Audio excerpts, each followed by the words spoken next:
मटणाची चव सुद्धा विसरून जाल जर ही मेथी आणि बेसनची चमचमीत भाजी बनवाल। मिक्सरच्या भांड्यामध्ये टोमॅटो, कांदा, आलं, लसूण, हिरवी मिरची, मुठभर कोथिंबीर ह्याचं वाटण करून घेऊया।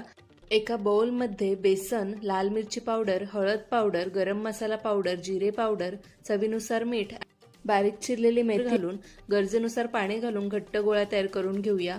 या पिठाचे छोटे छोटे बॉल्स तयार करा। त्यानंतर कढईमध्ये तेल गरम करून राई, जिरे, कढीपत्ता, हिंग ह्याची फोडणी द्या आणि त्यानंतर तयार केलेलं वाटण, काही गरम मसाले घालून वाटणातलं पाणी आटेपर्यंत परतून घेऊया। त्यानंतर लाल मिरची पावडर घरगुती घातलेला आहे, हळद, चवीनुसार मीठ आणि गरम मसाला घालून मिक्स करून घेऊया। त्यानंतर किती ग्रेव्ही हवी त्यानुसार गरम पाणी घालून पाण्याला एक उकळी काढून घ्या। उकळी आली की लगेच या ग्रेव्हीमध्ये तयार केलेले बेसन आणि मेथीचे बॉल्स घालूया। झाकण देऊन कमी ते मध्यम गॅसवर 15 मिनिट शिजवून घेऊया। चमचमीत भाजी तयार।